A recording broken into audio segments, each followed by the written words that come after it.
ఇంకా చదువుకునే పిల్లలు ఉన్నారు, కొంచెం ఆర్థికంగా స్తోమత లేదు, అట్లాంటి వాటికి మాలాంటి ఇన్స్టిట్యూషన్స్ కూడా మేము సపోర్ట్ చేసే ప్రయత్నం ఎట్లా ఉంటుంది.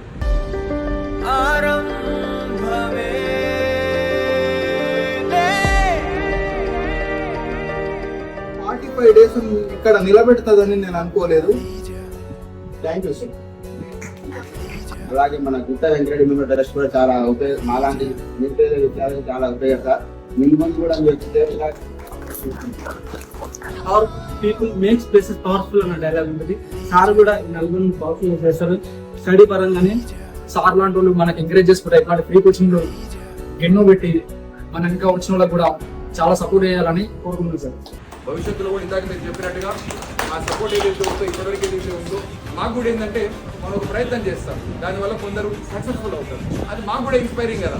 అరే మనం ఒక ప్రయత్నం చేయడం వల్ల యూనో కొంతమంది పిల్లలకు ఉద్యోగాలు వచ్చినాయి, కొంచెం సక్సెస్ఫుల్ అయ్యేసరికి మేము మరింత ఉత్సాహంగా పనిచేసేదానికి కూడా ఆస్కారం ఉంటుంది.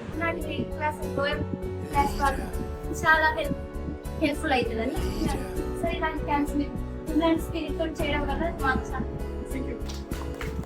అన్నదానం కన్నా అన్నదానం గొప్పదంటారు, కానీ అన్నదానం కన్నా గొప్పది విద్యాదానం.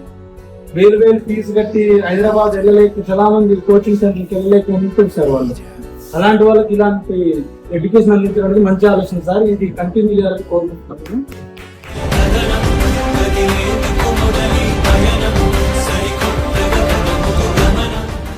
మా ప్రయత్నం అనేది కంటిన్యూ అవుతూనే ఉంటుంది. అదేవిధంగా మా ట్రస్ట్ తరఫున కూడా మేము ఇంకొక 2-3 లక్షలు పెట్టుకున్నాం. దాని గురించి నేను చెప్తాను.